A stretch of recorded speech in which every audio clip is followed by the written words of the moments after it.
Hello, I am Jeff from True Crime Tales. Today we'll examine serial killings. In London, committed by the gay murderer in 1990, LGBT people lived through a nightmare. Several terrible London incidents. Gruesome murder stunned everyone. Each victim was homosexual, not simply one of the scariest cases, but also a devastating social shock. 5 innocent individuals were killed by a cold, ruthless killer, called Killer Colin Ireland, specializing in homosexual murder, a terrible fixation. He set chilling goals to commit serial murder in Ireland. The criminal scenes each caused unimaginable horror. Everyone considered the gay murderer a monster, destined for death. My cold calculation has always been there. Ireland admitted his 1993 massacre was horrible, plummeting police, plunging London's LGBT community into panic. Life and Crime in Ireland provide deep understanding into serial killers' minds, 40 years of travel that converted him into a vicious beast. To learn what happened in Colin Ireland, case watch our actual crime video documentary channel, W Crime. Let's start with background. Today's protagonist, Dartford-born Colin Ireland Kent, March 16, 1954. Colin's mother was 17. At birth, his father left them immediately after birth. Colin never knew his identity. Having no name on his birth certificate, he never knew his biological father. Early 1950s, England having a child without marriage was disapproved of locally financial issues.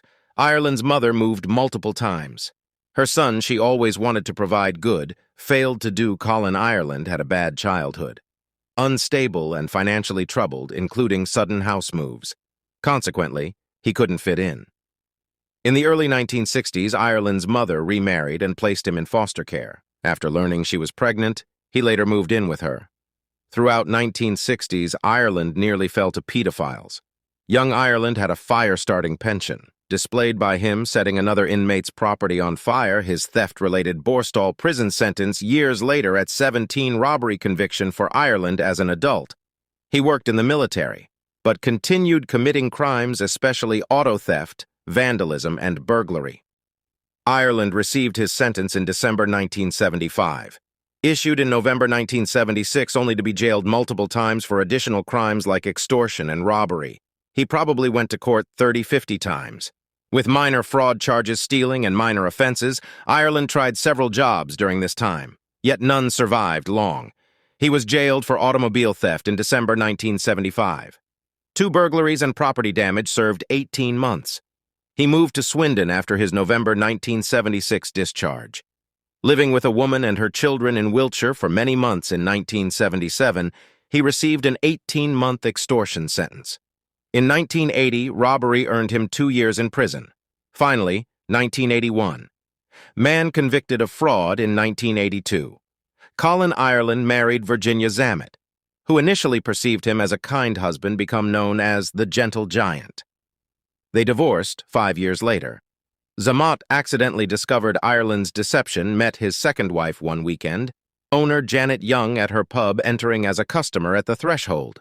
Charming and suave talk stopped as he appeared. Janet was immediately captivated to this stranger. Though not everyone agreed, her crew disliked him from the start. Warned her to stay away, Janet didn't think he was unfit. People in the pub looked terrified by him. Given his massive size, she hosted him for 3 months. Before proposing, then Janet doubted marriage. He remarked, "If we don't trust each other, why bother living together?"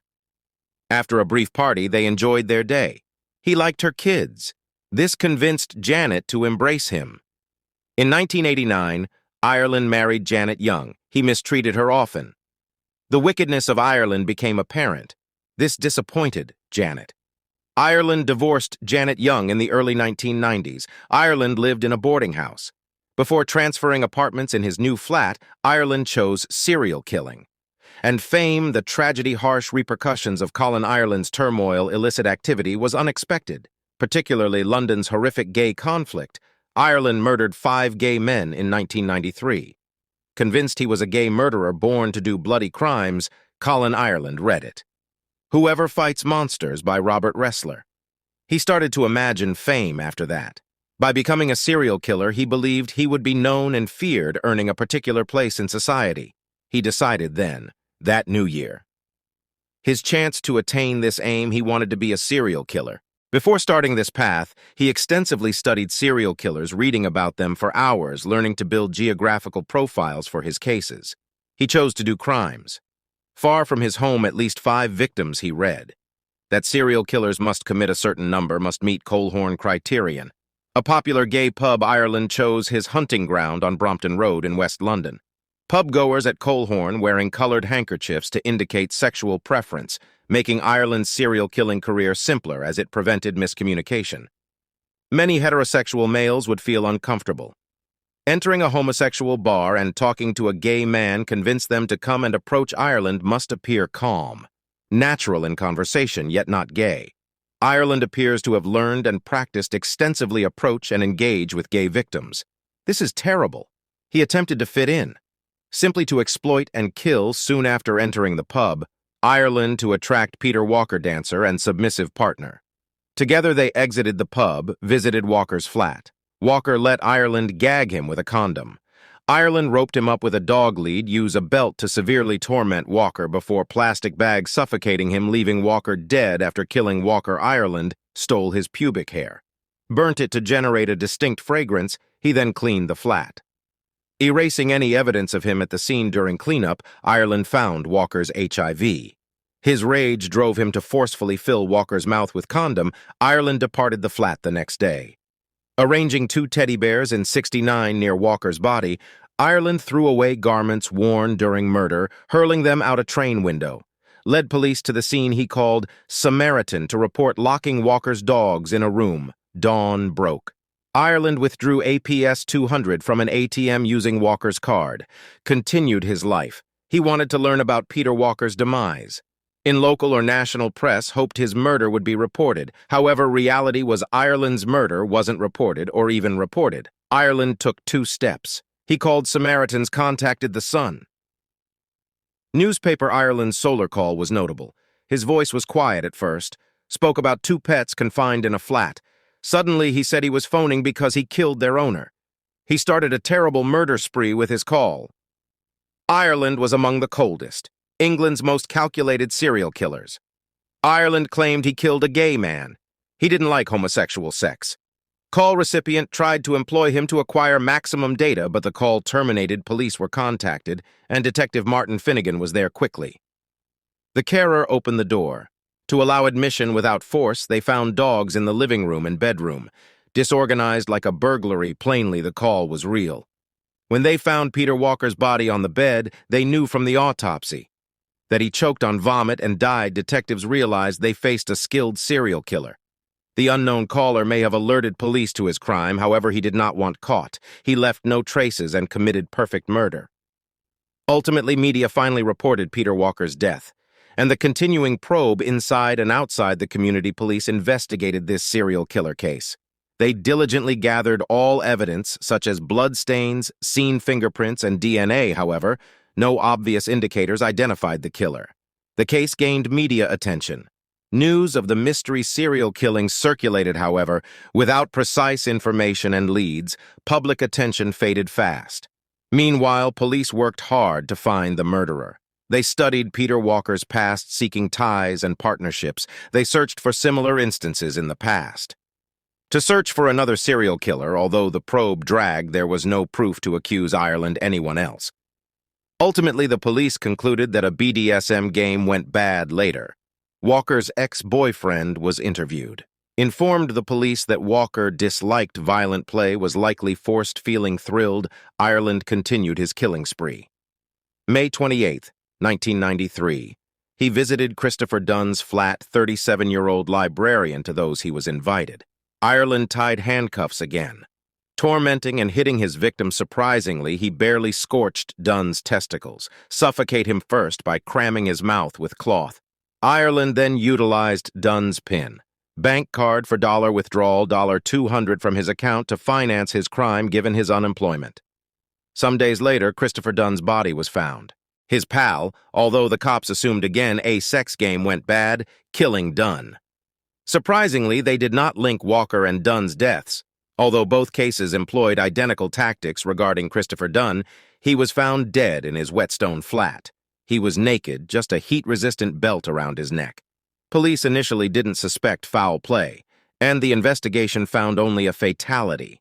And mistaken sex game with no signs of anything beyond a sex game, the cops concluded that it was just an incident within this context.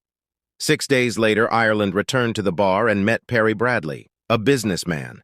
Ireland persuaded Bradley to allow him into his apartment. Initially, Bradley was hesitant, but eventually he agreed and allowed Ireland to tie him up Ireland, then put a noose around Bradley's neck and threatened to torture him unless he provided his PIN and cash card. Bradley gave Ireland the PIN and suggested they go together to the ATM. But Ireland refused. After killing Bradley and cleaning up the apartment, Ireland stole $100 and left a doll on Bradley's body before leaving the apartment and withdrawing $200 from Bradley's account again. The police failed to link these murders, leaving Ireland frustrated. Ireland even tried to hint at a serial killing to the police to draw attention, but they disregarded these clues. Another particular aspect of the case was Ireland's meticulous cleanup of the crime scene. In his statements to the police after being caught later, he said he had emulated a scene from a TV show where the culprit removes the battery from the phone and wipes off fingerprints, and Ireland did this to eliminate evidence. When he left the scene, he took everything he had touched to leave no fingerprints, hair, or blood. After Ireland returned south on a C train, he discarded the items he had taken from the victim's home by throwing them off the train as it moved. Mixing them with the underground track trash, Ireland decided to commit another murder in London on June 7th, just 3 days after he killed Perry Bradley. He chose to travel by train from the south to London into a venue he was familiar with. Ireland's return to the bar again highlighted his confidence in evading capture, as he had figured out a way to identify regular customers at Coleherne. With that confidence, Ireland approached Andrew Collier, a 33-year-old warden, and they quickly left the bar for Collier's apartment. This was where Ireland carried out his most brutal act, yet creating a horrific scene unlike any scene before at Collier's apartment. Ireland tied him up and demanded his PIN and cash card. But Collier refused to comply. This angered Ireland, who then strangled Collier until he stopped breathing. Ireland also discovered that Collier was one of his other victims who had HIV, which further enraged him. He burned Collier's body and placed a condom on Collier's genitals. Ireland also strangled Collier's cat and put a condom on the cat's tail. When the scene was discovered, Andrew Collier's body was found lying on its back with 2 condoms on the cat and Collier's genitals placed in the cat's mouth. It was a horrifying and potentially traumatizing crime scene. After cleaning the apartment and stealing $70, Ireland left Collier's apartment the next morning. There was a suspicious reason why Ireland decided to kill the cat after he murdered Walker and locked the victim's dogs in a separate room. Ireland made an anonymous call, revealing that these dogs had been or were being confined. As a result, the media started calling Ireland the animal lover. He strangled the cat to disprove the animal lover theory. The police quickly discovered Collier's body, and due to the suspicious use of condoms, they connected his death with Walker's. They also found a set of fingerprints that Ireland had forgotten to wipe clean less than a week later.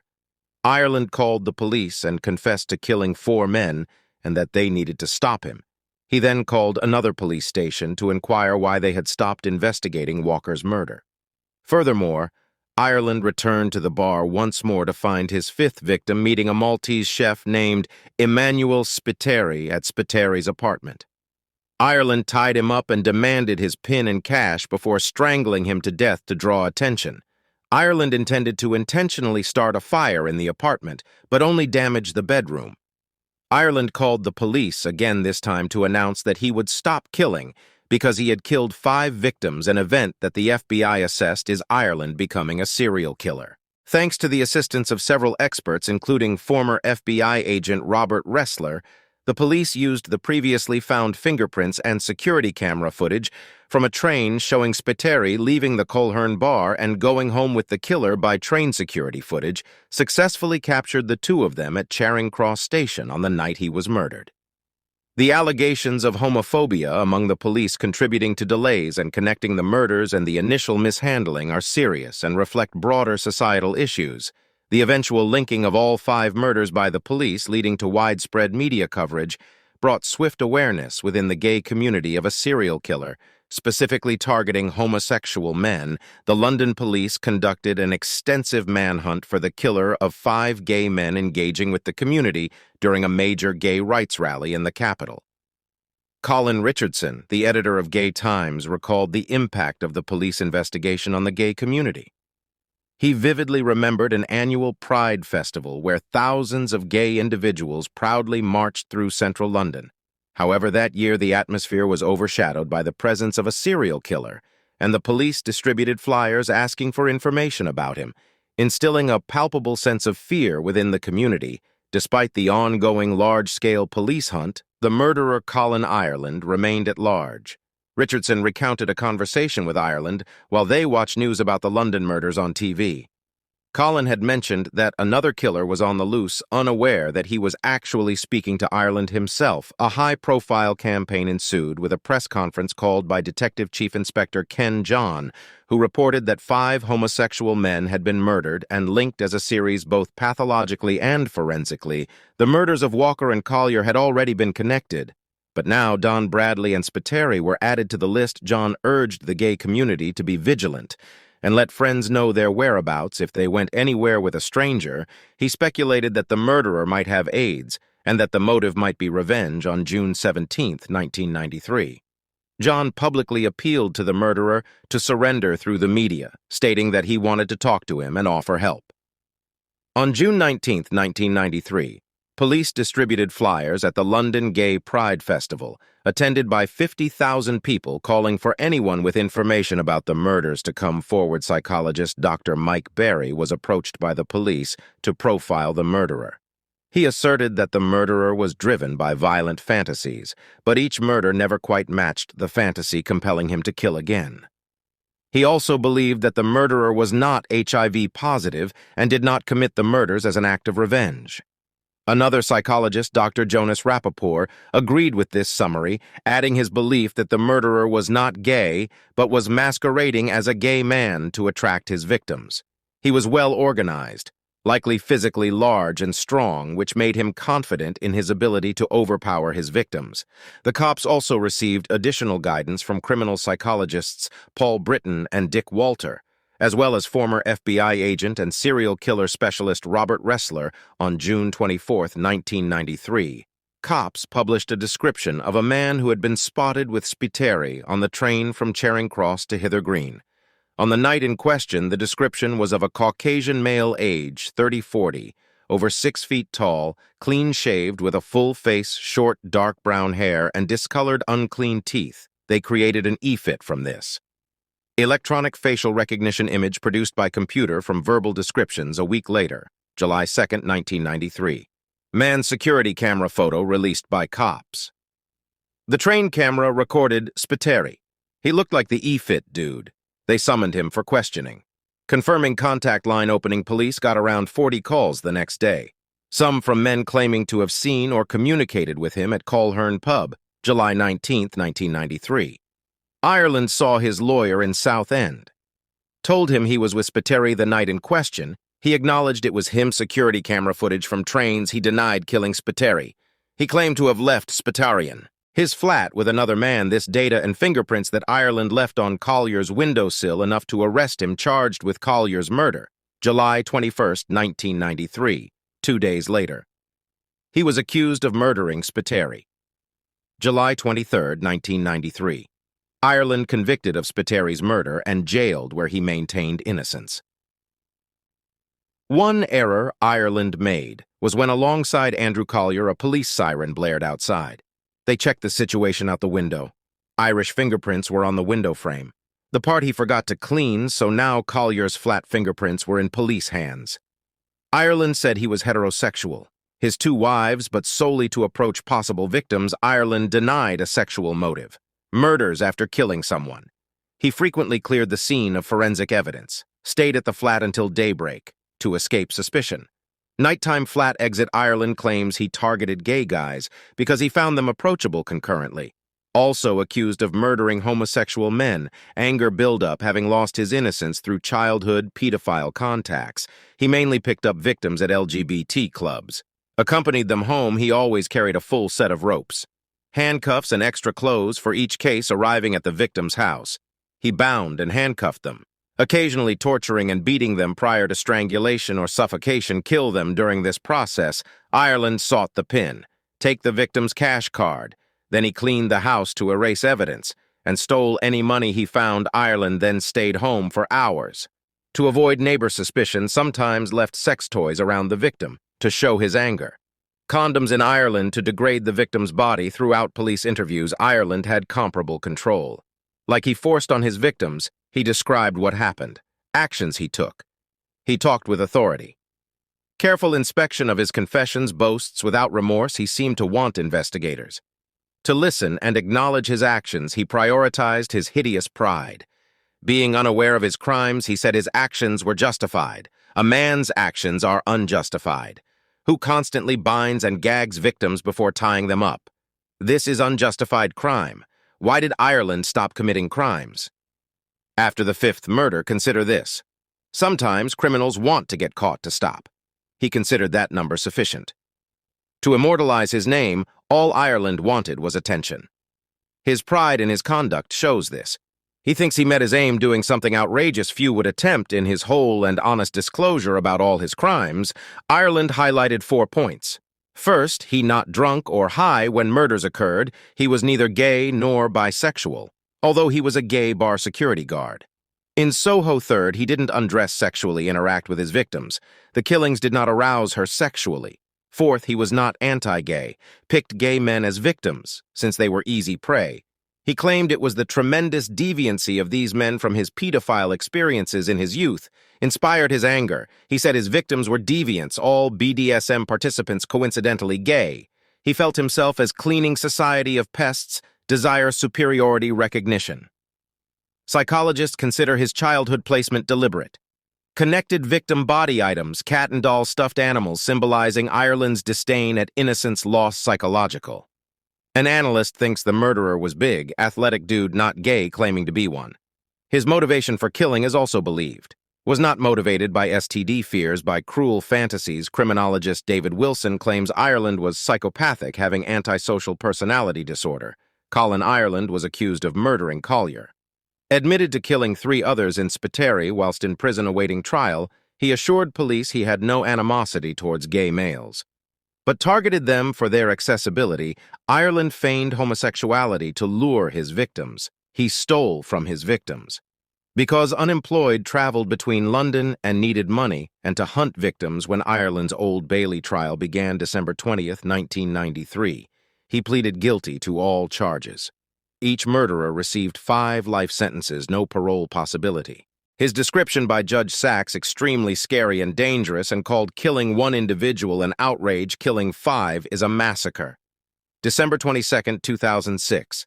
Ireland was one of 35 lifers.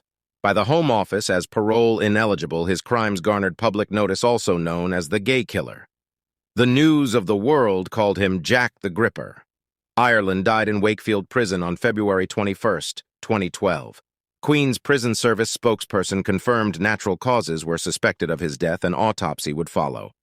Later revealed that pulmonary fibrosis killed Ireland and hip fracture he had suffered earlier this month, initially killing him. The song mentions Ireland. Pain archives by Manic Street Preachers, but no big book. A film about his story. No major journalism articles. However, a rare exchange. British author Anna Gakowski, who writes about sexual predators in the UK, spoke directly and via mail. Ireland questioned him extensively that he replied honestly Ireland wanted recognition. Once he'd killed enough to be a serial killer, he wanted to be captured and told his story. Since Ireland studied serial killers, some say the book Monster Fighters, 1992, by ex-FBI agent Robert Ressler, removed from shelves since Ireland probably read it, possibly have prompted him to kill. If someone wants to kill, Ressler says no one can blame his book. Tale of the Serial Killer Colin Ireland is a resource. For those interested learning about serial killers, England's Colin Ireland case shocked and distressed the community. The savagery of his acts were distressing to sufferers and their family, but also severely influenced LGBTQ+ people. Societal fear and anxiety rose, compromising personal safety trust. This case questioned protection supporting LGBTQ plus people and the necessity for increased security and crime prevention. It raised awareness of threats, the need for cooperation, avoid and resolve safety issues. Story ends here. We appreciate your time. Your thoughts on this case? Your thoughts on this case? If my tale intrigued you, please respond with No 1. You think improvements are required. Comment with No 2 for other ideas. Additional comments below. We have many more amazing videos. A true crime documentary to find your support inspires that supports our growth. Please like and subscribe. Turn on alerts to stay current.